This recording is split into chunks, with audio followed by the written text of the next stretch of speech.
حي على الفلاح. But we are now interested in the big Dajjal, the final Dajjal. And there are, before we get to the ahadith about Dajjal, there are two interesting aspects that are found in hadith literature that confuse the average reader, and in fact they even confuse some of the Sahaba. So they still remain elements of confusion about the issue of Dajjal. The first of them was that there was an individual who lived at the time of the Prophet ﷺ, whom even the Prophet ﷺ for a period of time didn't know, is he that Dajjal or is he a minor Dajjal? Okay, he didn't know. And this incident is mentioned in Sahih Muslim and many books of hadith. It is an authentic incident. Multiple narrations exist about a certain young man who lived in Medina, who was from one of the Yahudi tribes. And he was a sorcerer. He had a alaqa, a connection with the jinn. He would call the jinn. And he was a magician. And he would pretend he knew the future. And he would foretell the future. You know, in English we call them a soothsayer. He would foretell the future. And in our religion, anybody who pretends to know the future is a liar. And in our religion, anybody who invokes the jinn and calls out to the jinn, this is a magician. We don't call out to the jinn. We don't do anything for the jinn. And perhaps in another lecture, I'll talk about this reality of how mankind has a relationship with the jinn, which is a very scary and interesting and deep topic, and all of our men and women love talking about the issue of jinn. Jinn stories are swapped at night when the hours become in the wee hours of the night. It becomes common to swap ancient jinn stories, and inshallah one day I'll give an academic lecture. What is all of this? Is there something called jinn? Is there something called magic? And inshallah we'll explain at that stage. For now, realize that it is possible for evil people to invoke the jinn. It is possible. And when they do so, this is what we call magic. And that's why magic is haram. It is always haram to invoke the jinn, because they are wanting nothing but evil. Whoever does so must sacrifice tawheed and get involved in shirk. Because the payments that jinns accept, evil jinns, because you have good jinns as well, the payments that jinns accept is what? Do you think they will accept your American Express? Do they care about dollars and cents? What is the currency you will give the jinn? Your worship. That's the only thing the jinn wants. The jinn doesn't care about your credit score. He doesn't care about your credit cards and your money. What will the jinn do with credit cards and money? What does the jinn want? The same thing he wanted, Iblis wanted, that ana khayrum min. I am better than this creation. Let this creation bow down to me. Let this creation worship me. And if the jinn gets this, in return, the jinn will do some favors for you, right? We'll go and tell you something that whatever. So we'll talk about that when we get to it. So there was this magician at the time of the Prophet ﷺ by the name of Safi ibn Sayyad. That was his name. Safi ibn Sayyad. And some say his name was Abdullah ibn Sayyad, but his name was Safi. Safi ibn Sayyad. And he was from one of the Yahudi tribes who remained living in Medina for a number of years. Not all of the Jewish tribes were expelled. Some small families remained. And he was from of those tribes that lived on the outskirts of Medina. And when our Prophet ﷺ migrated to Medina, Safi ibn Sayyad was a young child, and he was about to reach puberty. And that's when, and so he's around 13 years old. And that's when our Prophet ﷺ begins interacting with him. And there are a number of interesting narrations about Safi ibn Sayyad. Of them is that the Prophet ﷺ heard that there is this young child who has these visions of the jinn. He predicts the future. And so Umar and the Prophet ﷺ, this hadith is in Sahih Muslim, they walked towards a group of children who were playing, and amongst them was Safi ibn Sayyad. And Ibn Sayyad is his name. He's called in hadith literature Ibn Sayyad. Ibn Sayyad was not aware that the Prophet ﷺ was coming until he was right behind him. And Ibn Sayyad turned around and the Prophet ﷺ was there.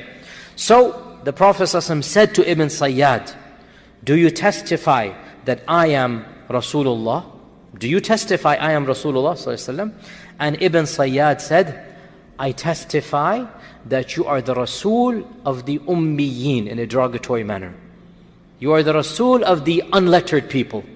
You're not Rasul to me, you're Rasul to the unlettered folk. So the Ibn Sayyad then said to the Prophet ﷺ, and he's 12, 13 years old, look, he said, do you testify that I am Rasulullah? What did we say? One of the signs of a Dajjal is what? Dajjal claims he is Rasul, right? So he is now saying, and look at the arrogance. And this also shows you that this is what happens when you start getting involved in magic. You really become a very evil person. How dare, in front of the face of the Prophet, and you are twisting the question, and you're saying, okay, you ask me, now let me ask you, do you testify that I am Rasulullah? And the Prophet ﷺ said, Amantu billahi wa rasulihi. I believe in Allah and His Messenger. That was his response. And he said to Ibn Sayyad, what do you see? What do you see? What visions come to you? Ibn Sayyad said, I see two people come to me. One of them tells the truth, one of them tells lies. The Prophet ﷺ said, rather, the matter has been made confusing for you, meaning both of them are telling lies. Then the Prophet ﷺ said, I have a test for you. I have hidden something for you. And what was that thing that he was hiding? He was hiding a verse from the Quran, which is, يَوْمَ يَأْتِ السَّمَاءُ, what's the hafidh here? فَانْتَظِرْ حَتَّى, what is it? Yes, what is the beginning of it? My mind is a little bit awkward because of the Hajj. I'm still not fully recovered. فَارْتَقِبْ يَوْمَ تَأْتِ السَّمَاءُ بِدُخَانٍ مُبِينٍ. فَارْتَقِبْ, I'm saying فَانْتَظِرْ. فَارْتَقِبْ يَوْمَ تَأْتِ السَّمَاءُ بِدُخَانٍ مُبِينٍ. Okay? So the Prophet had recited this verse to the Sahaba. And he's saying, I'm testing Ibn Sayyad. He says he knows ilm al-ghayb. He says he knows everything. Okay, I just recited this verse. Let's see, does he know did I recite this verse or not? You see the test, right? And by the way, any person who charges you $5 an hour to predict the future is betraying his own lies when he's forced to charge you $5 to predict the future. If he knew the future, he would be investing in Bitcoin and the stock market and become multimillionaire instantaneously. The fact that he has to charge you $5 to read your hand, the fact that you have to call in $3.99 per minute to predict the future, indicates what a liar that person is. Is that clear what I'm saying, right? So the process is testing. This is a man, he is claiming he knows ilm al-ghayb. He knows everything. Okay, I just recited a verse 20 feet away from him. Let's see whether he can tell his followers what I just recited to all of you. Simple test, right? فَارْتَقِبْ يَوْمَ تَأْتِ السَّمَاءُ بِدُخَانٍ مُبِينٍ. He had recited to Umar ibn al-Khattab. Now he goes to Ibn Sayyad and he says to Ibn Sayyad, I have a test for you. Do you know what it is? Do you know what I have hidden for you? And this shows you, Ibn Sayyad did have contact with the jinn, but the jinn are not all knowledgeable. All he could say was dukh, dukh, dukh. And the verse was فَارْتَقِبْ, right? فَارْتَقِبْ يَوْمَ تَأْتِ السَّمَاءُ بِدُخَانٍ مُبِينٍ. And the jinn narrated 2 letters, dukh, dukh, dukh, and not the whole verse, the whole verse. You see that, right? So there was some jinn that was communicating with Ibn Sayyad, and he wasn't able to do it. So the Prophet said, "Ikhsa ya adu wallah." And ikhsa literally translates as shut up. It is a harsh word. Ikhsa, the English word is shut up. And the Prophet was never harsh except to those who deserved it. Ikhsa ya adu wallah. Shut up, O enemy of Allah. Falan ta'du qadrak. You shall never go beyond your meagerness. You think you are so big, you're never going to go beyond this. Umar ibn al-Khattab said, Ya Rasulullah, allow me to execute him. This is a Dajjal. He says he is Rasulullah. He's communication with the jinn. His penalty is execution. Ya Rasulullah, allow me to execute him. And our Prophet ﷺ said, if he is that Dajjal, you shall not be able to kill him. And if he is other than that Dajjal, your killing won't benefit anyone. He's nothing. He's going to go away. Right? Leave him be. Now, this hadith is Sahih Muslim, it's authentic. Now, if he is that Dajjal, you shall not be able to kill him. Why? Because who shall kill that Dajjal? Isa alayhi salam. No one will be able to kill that one. So the Prophet is telling Umar, if he is that Dajjal, you won't be able to kill him. And if he is other than that Dajjal, Yeah, what's the big deal? He's going to come and go, no one will care. Your killing will not harm any or benefit anyone. He's going to be a minor, which was the case. He became a footnote in history. Majority of Muslims don't even know about his name, even though during the time of the Sahaba, he was somewhat of a big deal. Somewhat, in the sense, we don't know his state, as we're going to come to. So this is one hadith about Ibn Dajjal. Another hadith, Ibn Sayyad, Another hadith is that once the Prophet ﷺ went to go test Ibn Sayyad, and he walked towards his house with some of the Sahaba, and he hid behind some date palms, trying to see Ibn Sayyad in a way that Ibn Sayyad would not see him. But Ibn Sayyad's mother saw the Prophet ﷺ in the distance, so she shouted out, Ya Safi, O Safi, watch, be careful. His mother was on the side of, obviously, the mothers typically side with their sons, even in batil. Unfortunately, this is human nature. So the mother is saying to Ibn Sayyad, Ya Safi, that's his name, or Ya Saf.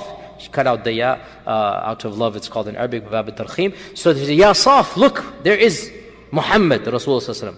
So he turned around and he saw the Prophet ﷺ, and there was again some conversation that did not result in anything fruitful per se. And that Ibn Sayyad, he continued to live in Medina after the time of the Prophet ﷺ, and he resided in Medina, and a number of Sahaba swore by Allah that that is the Dajjal.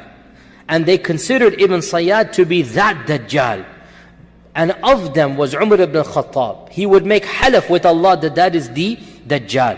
Also Jabir ibn Abdullah, the famous Sahabi, he felt that that is the actual Dajjal. And a number of other famous Sahaba. Nafi' said that I heard my master Ibn Umar, Ibn Umar is of course the son of Abdullah of Umar al-Khattab. So Umar and his son Abdullah ibn Umar, obviously same family, they both thought Ibn Sayyad is that Dajjal.